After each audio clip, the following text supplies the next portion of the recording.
All right, welcome everyone. My name is Martha Parham. I'm the Senior Vice President for Public Relations for the American Association of Community Colleges, and I am happy to be here today with an illustrious panel of married folks that are going to share with you some of their experiences and more importantly, how we can support each other as we weather this craziness of 2020 and all the ups and downs of being a community college president.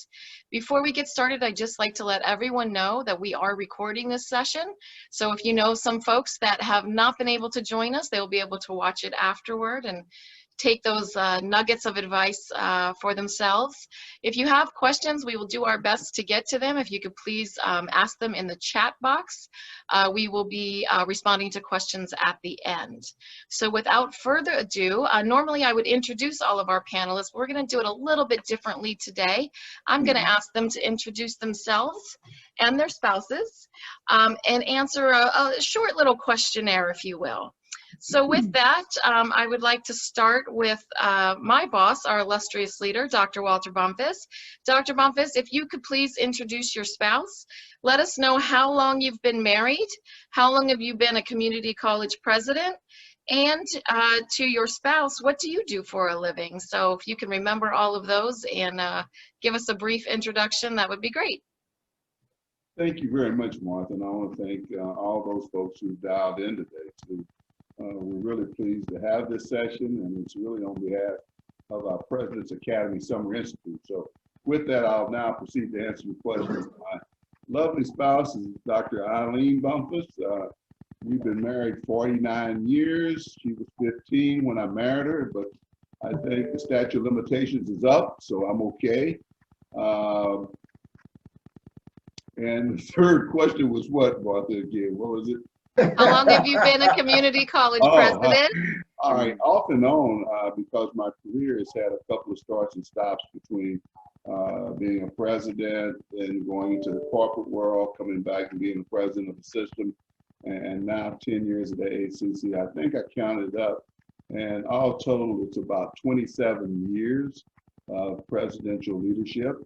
And my wife, I'm going to let her say what she do. Am I supposed to tell you what she does?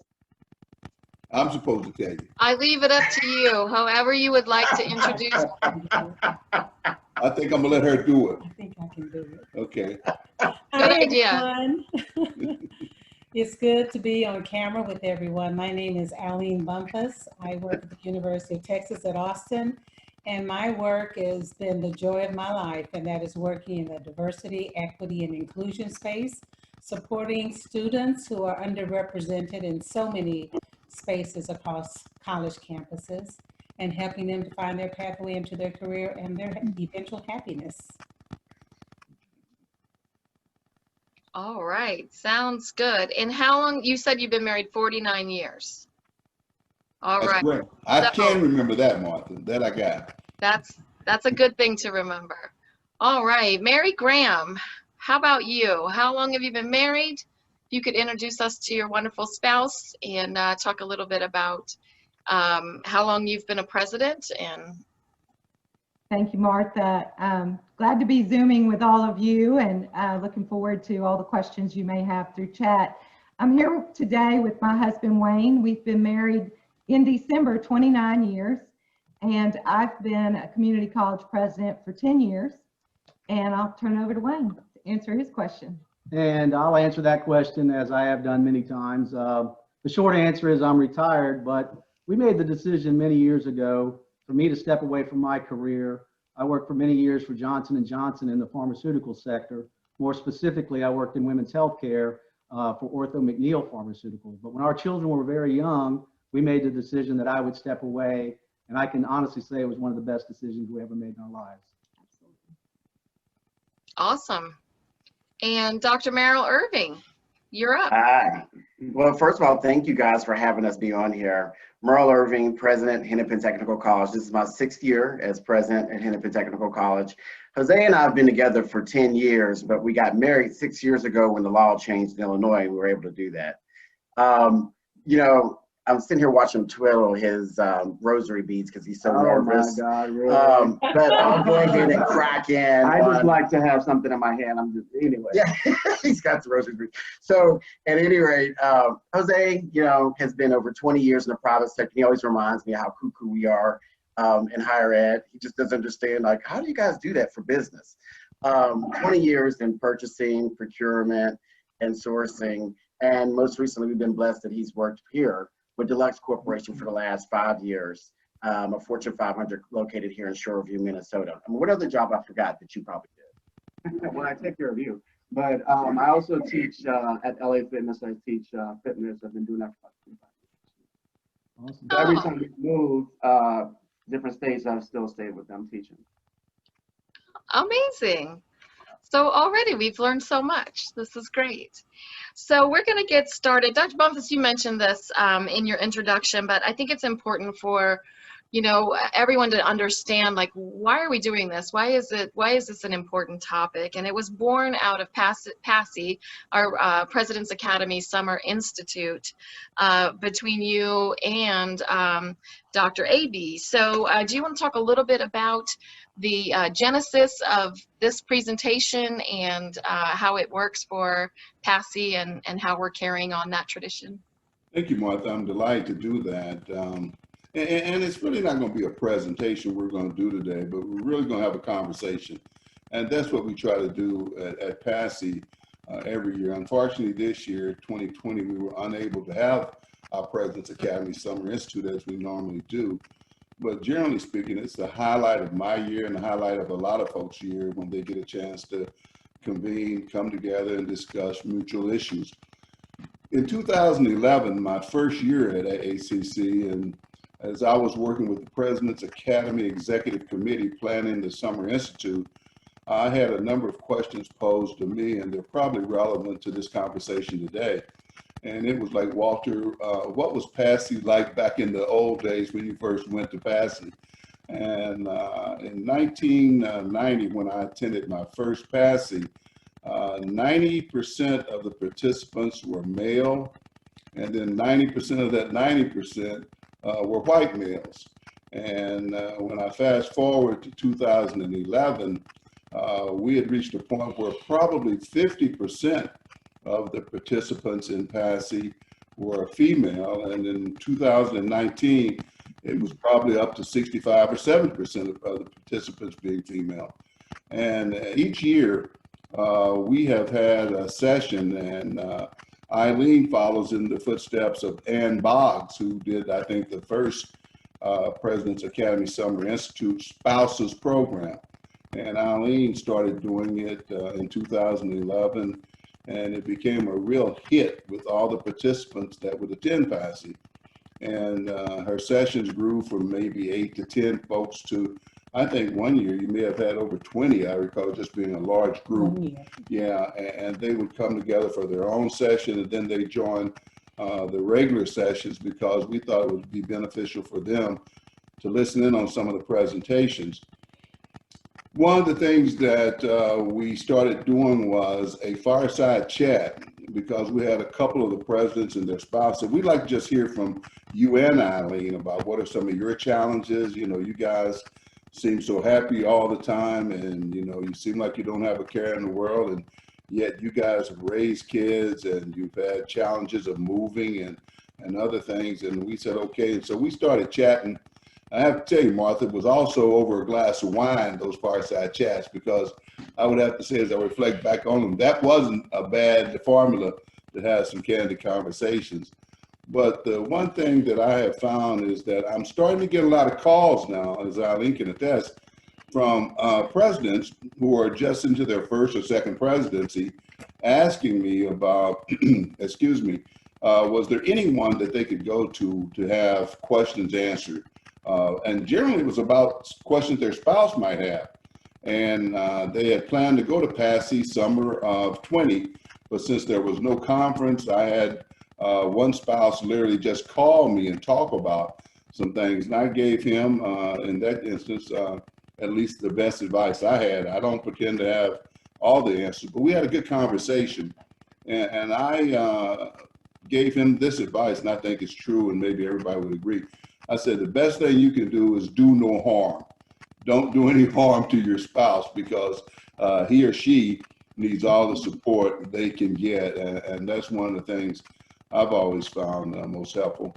But when I was reflecting over the diversity of the groups we had in there, I would say over the last 5 years, both at PASI and with the spouses program, we've had a number of same-sex couples. And we may have had some back in 1990 and maybe in 2011, but we didn't have a lot of people self-claiming that, I guess I would say. And now it's not unusual at all to see women with their wives or men with their husbands. And I think it's become a large part and a great part of our program. And that's why when we were planning this program, there were a number of couples I could have picked, but Merrill and Jose had been to each of our sessions, and we've just greatly enjoyed getting to know Merrill as a member of our board and Jose as his spouse. And so, Martha, that's a little bit of the background. I'd be glad to answer any more questions, but President's Academy has been a large part of our professional development portfolio, and it goes very well. Angel Royal is the staff member that coordinates that with us. And she does a fabulous job. And Dr. AB, I'm going to ask you to talk a little bit about the spouses program and how that coordinates. But since Dr. Bumphus brought it up, I wanted to talk a little bit about some of the demographics, the current demographics of community college presidents. So I don't have the demographics in terms of their sexual identity, but I do know that 328 are female, 508 are male, and these are of the ones that reported. So about 59% of college presidents now are male. Of those, about 12% are Black, 3% are Asian, 4% Hispanic, 1% Native American, 51% white, and 29% unknown, which doesn't mean they don't know, it means we don't know. So let's read the data as it was intended. So just to give you a kind of an idea of how our community college presidents I hate to say break it down, but just so you know who they are as a group, right?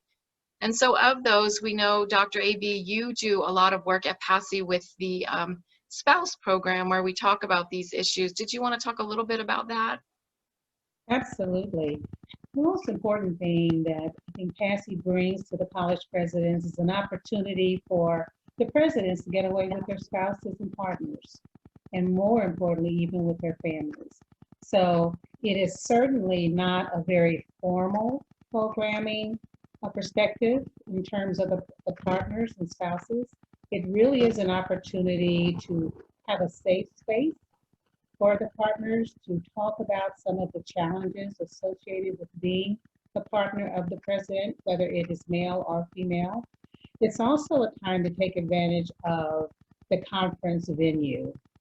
The AACC has always done a great job in finding the kinds of locations where people can really get away and decompress. And I think that's a critical part of couples bonding, because when you're in the day-to-day world, we all know you don't have that kind of time to just relax and enjoy it. I would like to emphasize how important it is that it's a safe space. We certainly talk about very critical conversations around identity, around support, around traditional marriages and contemporary marriages, rules and regulations that sometimes are associated with the president's role. I mean, there are some spouses and partners who have a significant role in entertaining, and that's only one dimension of the identity of the spouses and partners, whereas we have several, as we have here today, who have equal and shared responsibility in their relationship. And it's not so much of the traditional set the table, get the linen out, and entertain the board members. So we really spend some time talking about those dynamics. And then the last thing I'd like to say, that it's a place where we all have an opportunity to grow. And that's growing from others' experiences, growing from our own experiences, our successes, as well as our failures. And then an opportunity to go back in the evening as couples and talk about the day. because when we come back the following day, there's always some conversation and fun around. Well, guess what we talked about last night? We had this conversation about, what is it about men getting pedicures? Well, of course men get pedicures, right? And to other couples, that may not be something that people even consider. So I'll have to just digress real quickly and say the first time I introduced my husband to a pedicure, he looked at me and he said, "Honey, really?" And I said, "Yes." And it's been several years ago. You remember we were married 49 years, and this was early in our marriage. Now, wherever we go, the first thing he asks me to do is, "Honey, would you make sure you book me a pedicure?" Right? So just those kinds of things that we all learn to grow from just by being together and understanding some of the nuances and the dynamics among couples who are married to power people. Well, that pedicure thing is a public service announcement as far as I'm concerned. So I don't even know how we got there, but it's true. Okay, we're keeping it real, Dr. Bumphus, keeping it it real. does. It He really didn't see does. that in my notes. Things we learn. Right, they always tell me I should come back more often when I get a pedicure. Right. That's what they tell my husband too. But I do think it's important that and you stressed it several times, but it is really critically important, is that safe space. And so many of our presidents, you know, everything is so public instantly nowadays. And I do a whole presentation for our Future Leaders Institute about that and how it can impact a presidency just based on social media and media alone. So I think it's critical that people have that safe place to go and really be able to dive into issues that they have to deal with being a college CEO. It's a tough job. Dr. Bumphus, did you want to I add? just want to make one comment, Mark, because something you said really stuck with me, and it's something I talk about at Patsy often, and it's very important. I know Aileen and her who talk about it too. When a lady or a gentleman get the presidency, they signed up for it, but who didn't sign up for it was the family. And unfortunately, over the last few years, we've had some presidents who've had challenges and gotten in trouble, and when they come to pass, it's almost like a cathartic moment for them. They can talk about what happened and how they deal with it.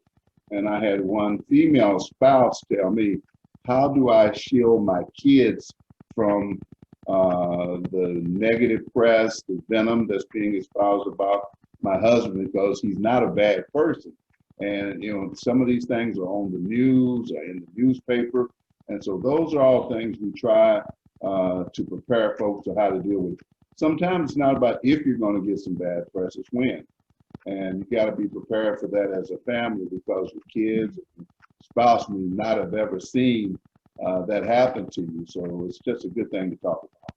And one last thing I'd like to add, Martha, is that the professional development part, AACC has done a great job over the years of opening up some of the president's sessions.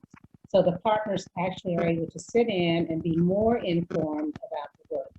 And the feedback that I get from the partners is, you know, I did not realize that there was that much pressure on my partner and spouse, that these are some real critical issues that I had no idea that he or she were heavily involved in.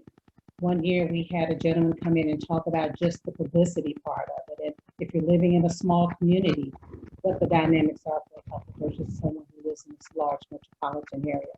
So sitting in on many of those presidential conference sessions was also very helpful for the partners and spouses. Great. All right, now we're going to get down to it. Jose Irving, you're up first. Okay. What is the most challenging part of being married to a community college president? Well, I'm sure if you get a room of spouses, you'll get a lot of responses, and they're all valid. So I'll just give you examples of mine. Knowing that it's a 24/7 job, and so what I do to alleviate the stress on him, and I work as well, so it's hard, but I try to make sure that the household is kept up. If something breaks, I make sure to call somebody, get quotes, and get it done so he doesn't have stress. But don't get it twisted. There's been times that I've told them, you know, I'm not your administrative assistant. So, but it's helpful. You know, also being available at the college and the community, volunteering, hosting a lot of events, I've had to host a lot, I've had to volunteer, which is great. That's not the challenge. As you navigate and meet people and make friends, sometimes you get questions on, well, what does Merle think about this? Or what does Merle think about that? So you have to be careful on how you respond, because you don't want to put your foot in your mouth, and you have to kind of be just quiet. So that can be challenging as well sometimes. That is a great point. How about you, Wayne? What's the most challenging part about being married to a community college president? Well, if I can expand on that a little bit, it does happen when people ask questions they typically will not ask Dr. Graham in a casual conversation. And over the years, you just get better at realizing what this person's trying to accomplish. And it's not always negative, but it also gives me an opportunity to present things to her that somebody else may not say. So I take it as a positive. Is it always positive? No, but I think I've gotten to the point where I know the difference between the two. In terms of entertaining and extracurricular activities, they're challenges, but I'm at a position where I'm a product of the community college system. I graduated from Gulf Coast as she did. So it's a way of life for us. I don't necessarily look at it as work, but when you step back and look at it, it can be very challenging, busy, I guess is the word we could use, but it's a way of life for us. So I don't look at it that way.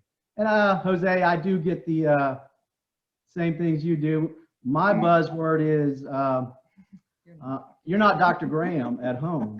When I say that, she knows what I mean. So those are a few of the challenges. Well, Dr. AB, would you like to add to this challenging question? We'll get into it a little bit of it later, but certainly what Jose said about making sure that home is a place to retreat to and getting out of the noise of the work, how much that really affects his demeanor, not even having conversation when he first walks in the door. I think many times we all want to know how each other's day is, and the challenge is just to sit back because, I can start going like that, but knowing that at the end of the day, quiet is a good thing. So having to step away from that. I think finally, one of the challenges is to make sure that I understand why he is so exhausted. I'm ready to get up and go and do things, and he's fully exhausted and needs to take time to get away. So understanding that they need that time to rejuvenate. All right. So as a parent, what is your advice to presidents and aspiring presidents about having a very high-profile job and parenting? So I will throw that to Mary Graham. Thanks, Martha. Wayne and I have 3 children, and there's no playbook for parenting. There may be some out there, but everyone has an opinion on good parenting. We've seen good parenting and not so great parenting. Although there's no playbook, it's definitely a team sport. And that's really how Wayne and I approach our parenting skills. Very similar to leadership skills, if you think about it, because the first thing and the most important thing we have tried to do with our children is to be very intentional with them in the time we spend with them. People use the term quality time. We use the term intentional. The thing we want our kids to know from birth through adulthood is that we value them. We value them as a person. We value their time. We value the efforts they put forward. And so Wayne and I are together on all that. We try not to get separated on our opinions on things with our children, but people talk about, I tell my kids we value them, but not only do you have to tell them and reassure them, you have to demonstrate it in everything you do. And so again, it's akin to leadership, because to have a good team and to have people work with you, that you have to demonstrate that you value them and what they contribute. The great thing about being married to this guy has been that he is able to, I use the term clear the deck for me, because when I am at home and when there are things that are important to our kids and important to us, I'm not dealing with some of the, I won't say less, well, let's say less important tasks. He clears the deck for me so I can be intentional with our kids.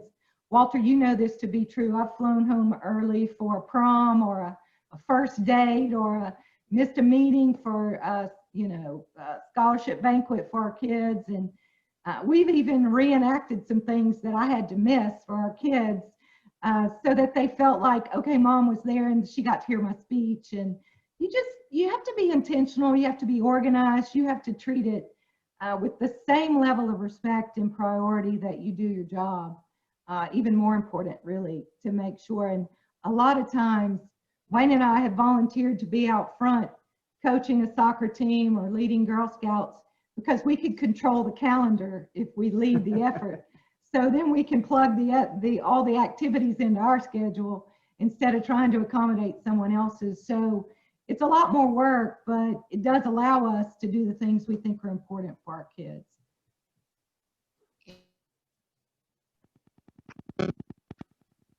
I lost your volume, Martha. Okay, go ahead. Yeah, I just She hit the muted wrong. herself. I was going to say, it's funny that you say that, Mary, because I just saw something on the internet, as you know, our whole life is about the internet now, that said, your job can replace you, your family cannot. So it was really just a reminder of making sure you're prioritizing the correct things. But I am not a parent unless you count my canine. But how about you, Dr. Bumphus, Dr. AB? How would you like to respond to that question about parenting for presidents and aspiring presidents? I think Mary hit it on the head. Certainly being a couple who sits down and talks about some of those critical issues. So when the kids are in front of you, they're looking from one to the other to figure out, well, maybe I can get through to dad, and I'm going to try this later. So that united front as parents is so critical. And I always say to my husband, let's fake it until we make it. So if we do have to have conversations later, whoever speaks up first, that's the decision. And so that our kids know that this is not about playing one against the other. And it's so critical to have that calendar. So those important times are the times that really mean a lot. You know, that third grade violin recital at 6 o'clock in the middle of the week, that calendar just needs to be clear for that. Maybe missing a meeting or going in late to a meeting. The one thing I have found over the years is people are very forgiving when it comes to your family and your job. In many cases, that has not been what has happened. I think about Ruth Bader Ginsburg and one of the challenges she had. We listened to her life over the weekend, that she was a mother, and that was counted against her. But today, we have more progressive thinking people in the workplace, and being able to make sure that everyone understands that at any time, a call can come and you've just got to take care of family. So that's the number one rule, that family does come first. And Mary, I love your idea of reenacting. We hadn't done that, but we may have to go back a few years and reenact it. Works better when they're younger, not so much when they're older. Martha, Mary just made a good point. I wasn't going to chime in here, but I will quickly. It's not just when the kids are younger, but also when your kids like ours are in their 30s or 40s. They still need time when they need time. And I find that as a parent, we find ourselves sort of making sure we're doubling it up. And now it's with the grandkids. What can we do to support them? And we're always, did you talk to Xavier? Did you talk to Courtney? Then we want to make sure we know what the other one has said, and most importantly, what they promised to them. Walter has a practice with our kids, and you all have probably all witnessed it. Whenever they call, he picks up that phone. And that could be in the middle of a meeting. I don't know what happens when you're on stage, but this when you go back and look at your phone. Try not to answer phone. But certainly the kids know that when they call, they know that he's going to pick up that phone or not text him. And as one of his employees, I will say I appreciate that, because it it sets the tone, right? He's modeling the behavior of not only the leader that I want to work for, but the leader that I want to be. So, you know, that's certainly something that my team knows, but I couldn't do that if it weren't directly, you know, the way of operations at AACC, and it certainly is. So it's Thank you, critical Martha. to Thank you. model. Well, I mean, it's just a good leadership model, right? You want to, no one wants to work for someone who doesn't value family or life, those important life things. So, all right. So moving on, let's see. I think Merrill Irving, I'm going to ask you first.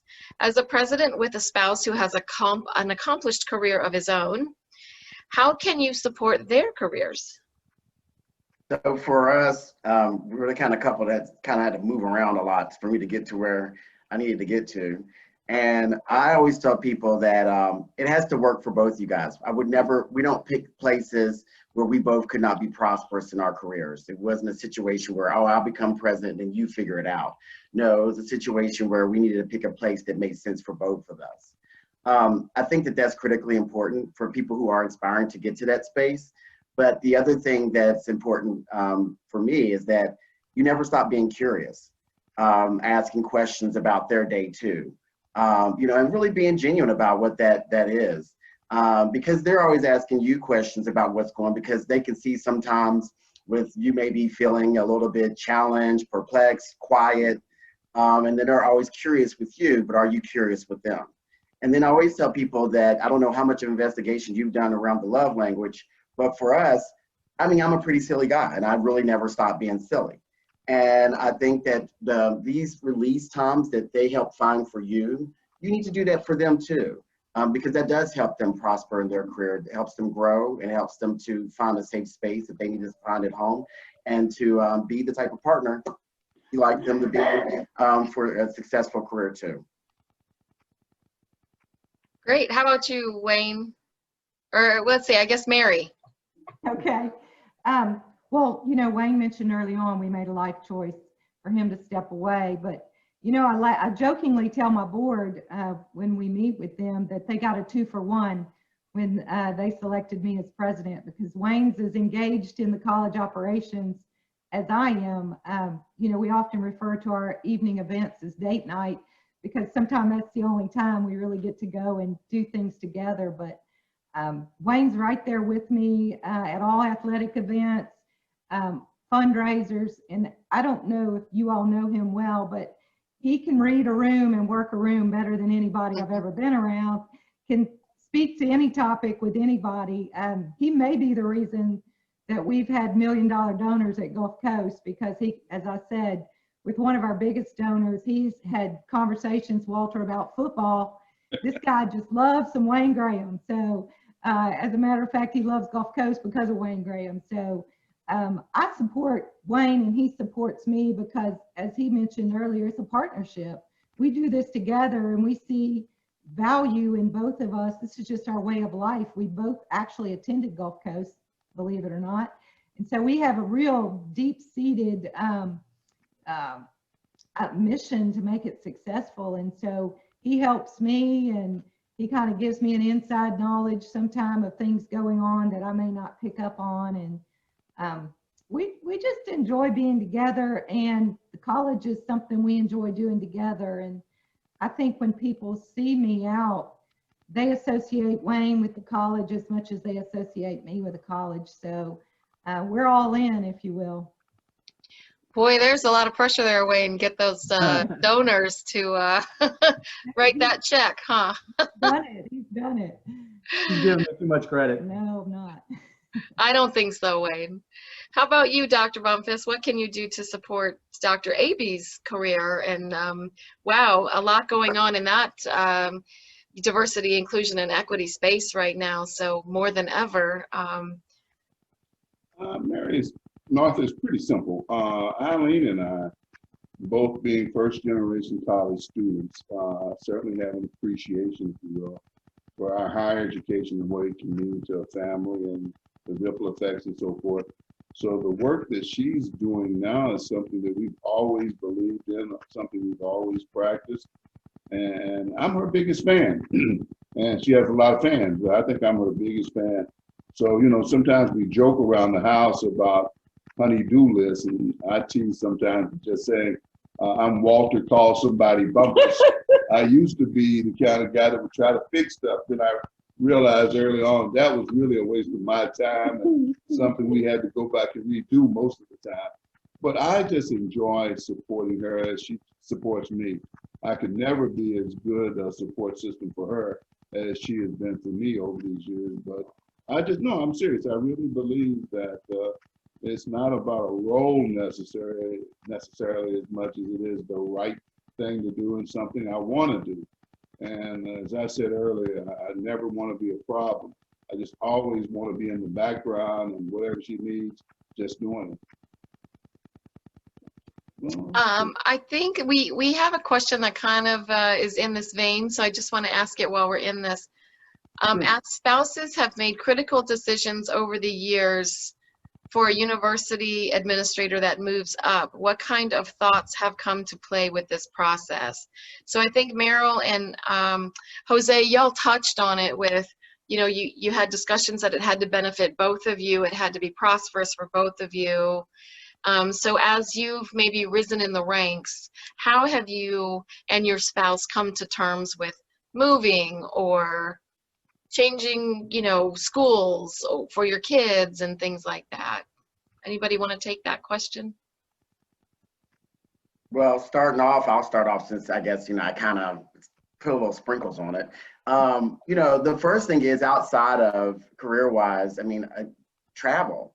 I mean, I don't pick a place, I don't even have an international airport. I got to have an international airport within about a 20, 25-minute drive for the both of us. But the other thing too, when it comes to who we are as a composition, that the area outside of work for our personal space, like who we are when it comes to an inclusive environment, that's critical for us. And so that does come into play on where we're going to choose to live, work together. That's really important. Even when we buy property, you know, that comes into play, you know, for us and how that, you know, plays out for us with our work.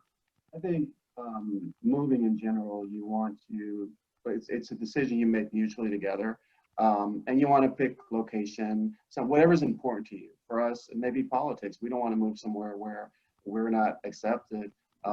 Culture, for me, I still struggle to get my spices and my stuff for Cuban food that I make. So I have to either do Amazon or have care packages for my family. So there's a lot that you have to think about. Anyone else want to comment on that as you kind of moved up through the community college ranks? How you and your spouse worked together to make those decisions? Well, I'd like to just make one quick comment. One thing I found when I was a vice president and wanting to go to some of the big conferences was that as a vice president, typically your budget doesn't include travel for your spouse. And at one point in time, I had a president who would always say to me, Walter, are you and Aileen going to be going to XYZ? And I'd be going, oh, I don't know. You got 4 kids, you got all the other things you're trying to do. And it's sometimes not practical. And so I became a president. I never tried to put that kind of pressure on my team to have to bring their spouses to stuff. Now, we've been very blessed that the jobs I've had as president and chancellor and now AACC has included support money for my spouse to travel with me. But I found over the years that for me personally, that was somewhat of a challenge. And I now realize what I miss not having my spouse with me. I've totally enjoyed all the trips that we've had the chance to take together and the learning experiences. But that's something as a spouse you have to plan for and budget for. Yeah, great point. I think Darion Pollard at Montgomery Community College has that in her contract where she has funding for her spouse to travel with her when necessary. And I always thought that was so smart and how forward thinking. I would never think to ask for that in a contract negotiation. So there are some boards who will support that and other boards who won't. Yeah, absolutely. So or a campus president or a college president. Yeah, I think you have to have a finger on the pulse of what your board would accept. Yeah. I think that those decisions are fluid.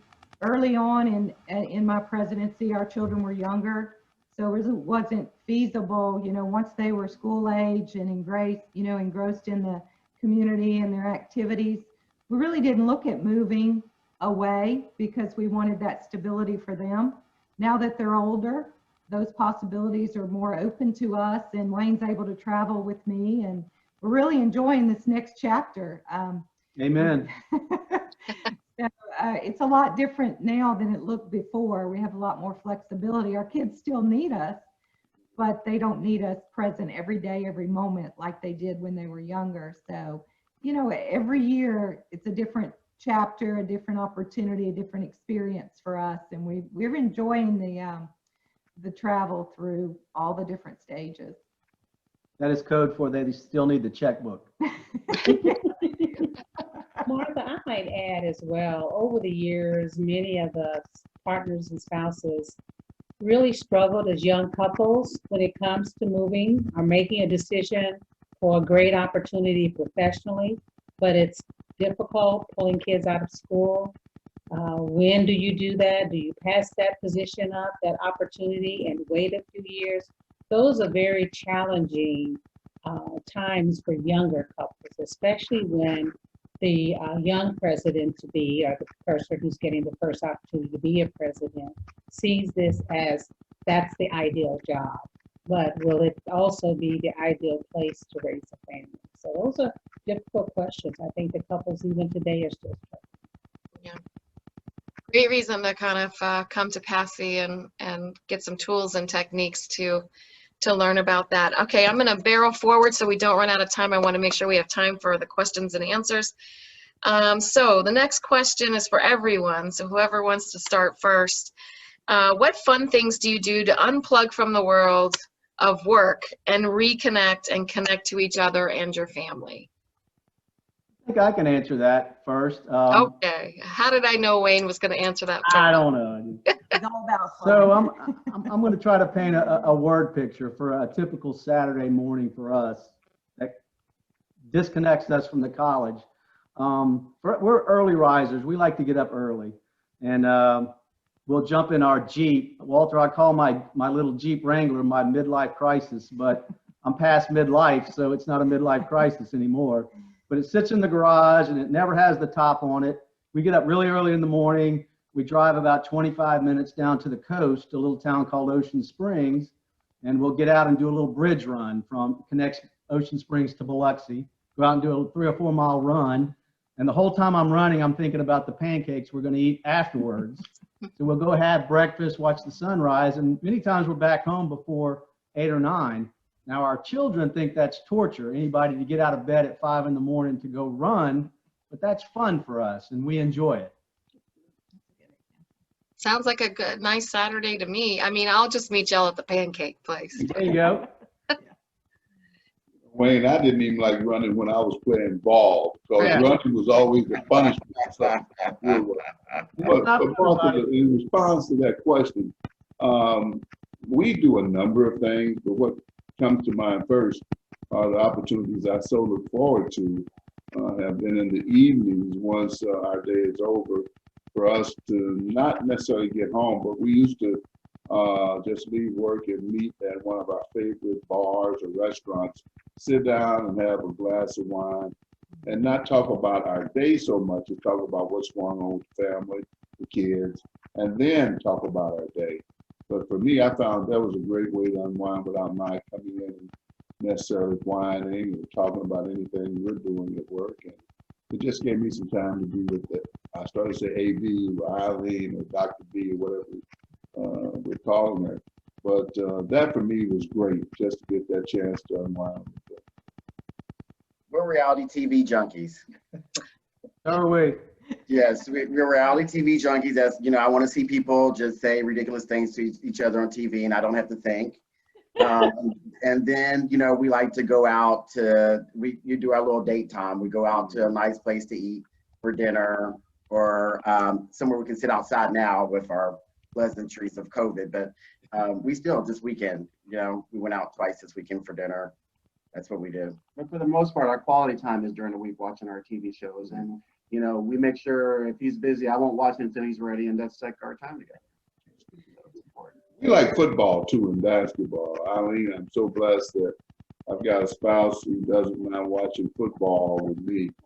And in fact, we did that yesterday. Our Cowboys came back. Oh, yeah. Football fan. That was a hell of a game. Martha, is your arm sore or broken? Yeah, I was just stretching, Dr. Bumphus. I thought you was doing a thriller. Is that an inside joke?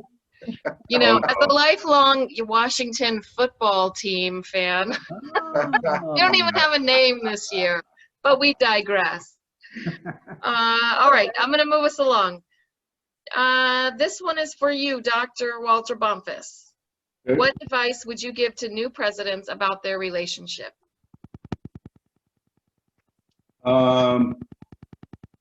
Be sure and not be selfish, because it's not difficult initially for you to think it's all about you.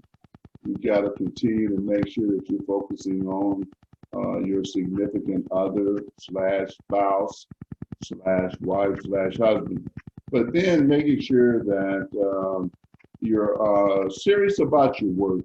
And I can't say that enough. I've been one, no matter where I was within my professional journey, to want to be a student of the game, be a student of the organization I was in, study the past, and so you can always salute and talk about how great the past was, and then chart an aggressive future for wherever you're working.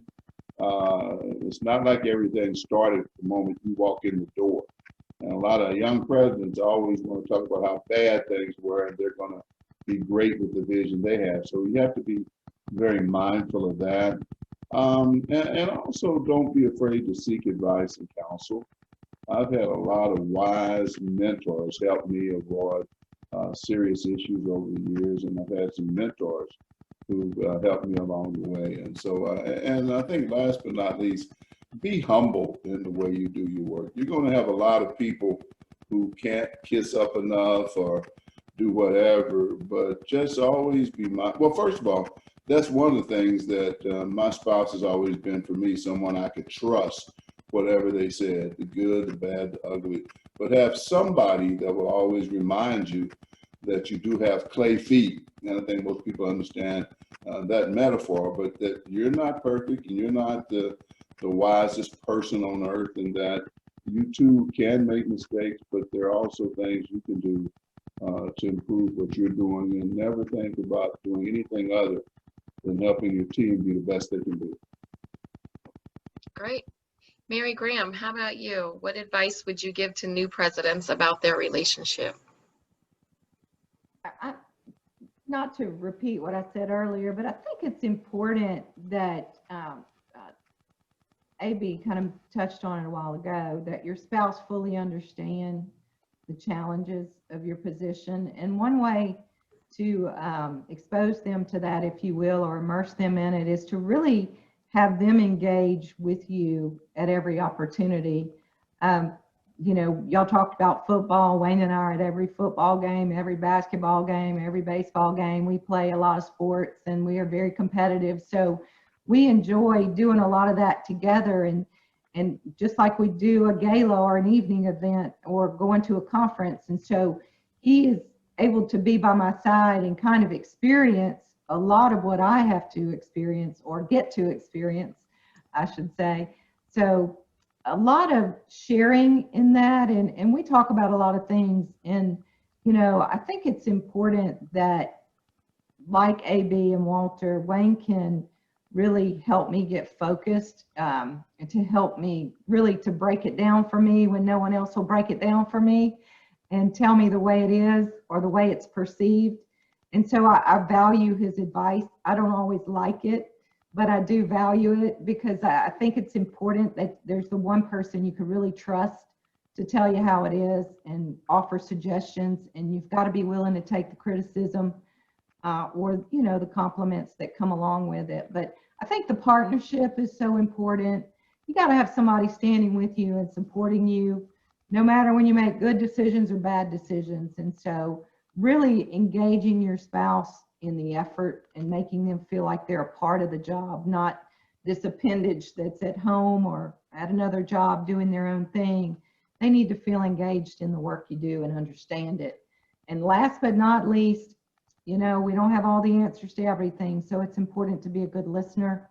I think the best thing I can do for Wayne as a spouse is really just listen to him and try to understand his point of view. He does that for me, but I think it's important to have really strong communication. Good or bad, you need to communicate with each other. All right. And how about you, Merrill? Well, I What's guess your advice? Yeah, I'll probably be the most recent to being new.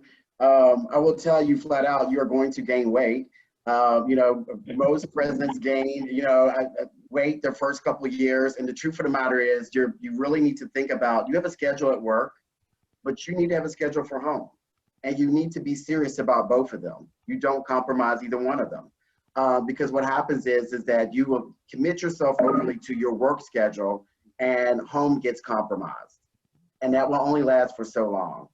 And also too, all the things that you show that you value when you go into work, you have this value statement at work, right? What's your value statement for home? And I think that when you define what that is, people won't feel, just like your spouse won't feel like they're being taken for granted, that the value exists at work, it also exists at home. Those are a few things I would just throw out there. Great. And now I'm going to turn it over to the spouses. What advice would you give to the spouses of new or aspiring presidents? Dr. A.B. Set aside time for each other. I mean, actually put it on your calendar. Walter and I have had to just stop and put time on the calendar because you can get so busy, you don't have that protected time. And know that neither of you is in this alone as an individual in a marriage. Sometimes I think we, even in our own marriages, can feel somewhat isolated, but taking that time to really sit down and have some tough and difficult conversations, knowing that it's all about love and commitment as a couple over years. You don't get to 49 years without those kinds of difficult and critical conversations that not only bring you closer together as a family, but helps you to maintain that lifelong and everlasting love. Great. And Jose, how about you? What's your advice to the spouse of a new president or an aspiring president? You know, don't take things personally if they're having a bad day and you just feel like the love isn't there. It's not you, and eventually you'll talk about it. Is that, you know, don't take things personally. If it's a role that requires a move, remember it's a partnership, so talk about it together. You know, what's important to you, and we touched base on this earlier. What's important to you, location, you know, your career and what the job market is in that area for your career. Again, if it's, you know, politics or whatever the case may be, if it's it used to be weather for me coming from South Florida, but now I'm used to walking the dogs in negative 20-degree weather, so that's not a problem. But you know, talk about it and make a decision together. It's a partnership. Great. And Wayne, last but not least. I think as much as you possibly can, you need to make it a way of life, not just a job. It's a lot more fun that way. And maybe to make sure you have interests outside of the college life. And hopefully those interests are shared, because if everything works out for Mary and I, we're going to spend a lot of years retired together with a lot of interest and a lot of time to spend together. So hopefully we have shared interests that we can do outside of college life. That will be harder for some than others, but we're working on it. All great points. I am going to move us along to the questions now, but it seems like it's a good idea for me to go ahead and ask my boss for some time off for my wedding anniversary. Today would be a good day to get approval for that. Absolutely, absolutely. Great timing. Yeah. You're right. Okay, first question is from Jermaine Ford, and it's a question about family. He says, I have been married for 21 years. My wife is an English professor. My eldest daughter, a college freshman. My youngest daughter is a 7th grader. Can you speak about moving the family right away versus commuting for a short period because I am pursuing my first presidency?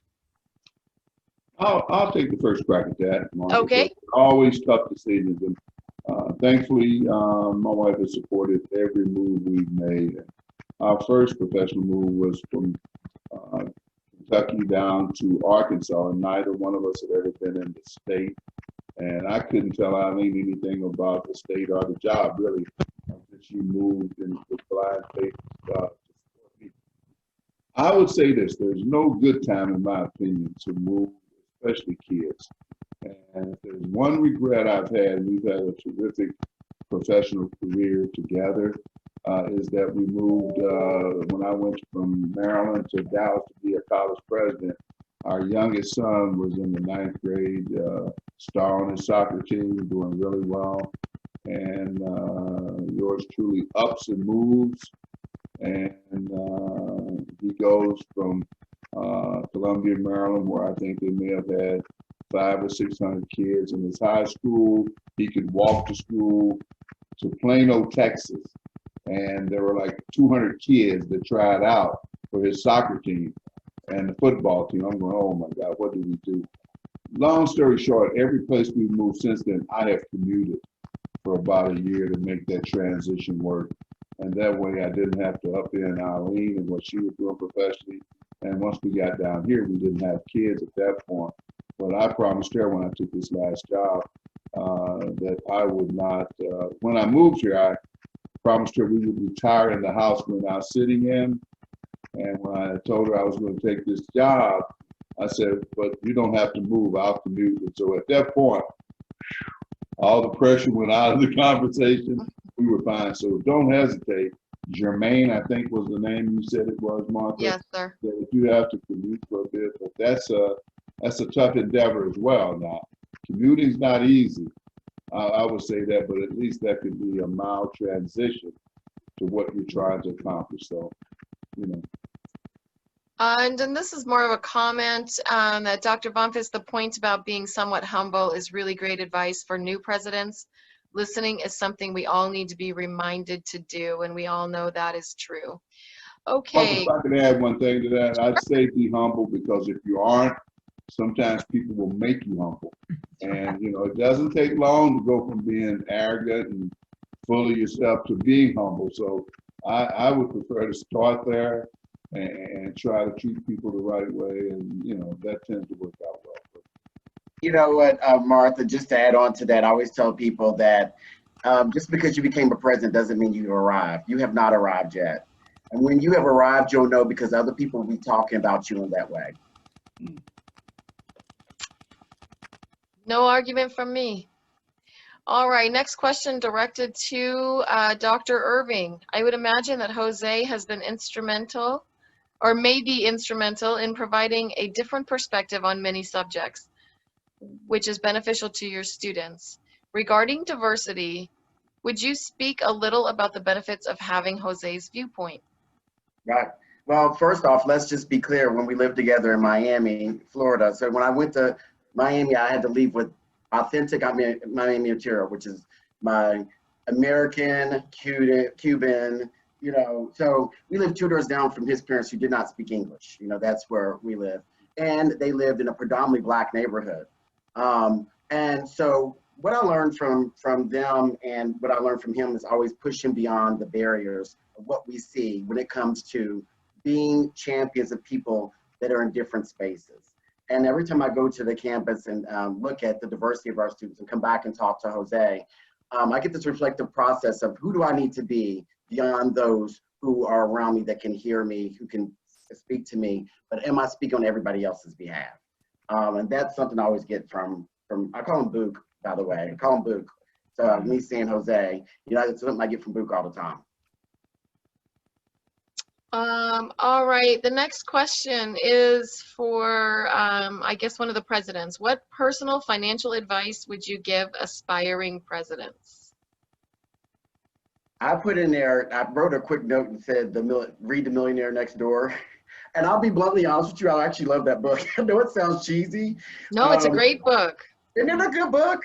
And you know, how you are, and it depends on where you are financially, you know what I mean? Everybody's in a different space. And that's why I also like that book too, on how you want to be reflective on pieces of where you want to be. But I also think that's a good conversation with you and your spouse or partner where do you want to be financially?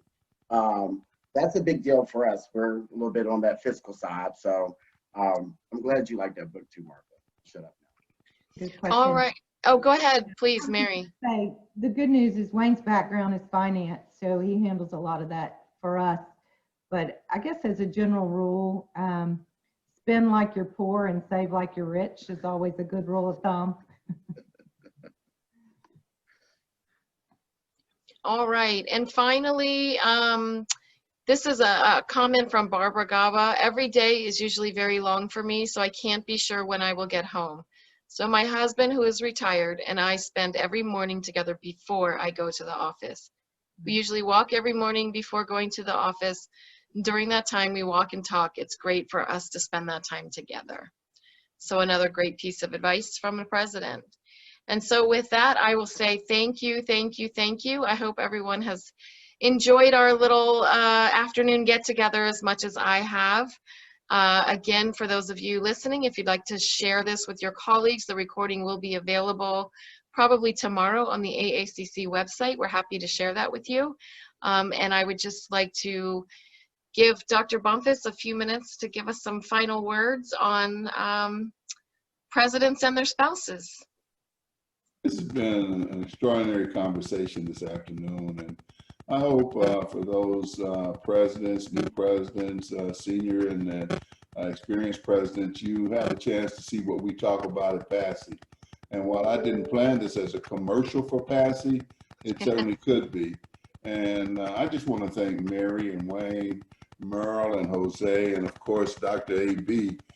For joining us. Martha, you are still the facilitator extraordinaire. So outstanding job. But these are tough conversations. They're difficult conversations. And while we've all sort of laughed and joked and gone about it the way we best know how, they're not easy problems sometimes and not easy solutions. And we all understand that. But the good news is that we've got three couples up here who are trying their best to do it the best we can.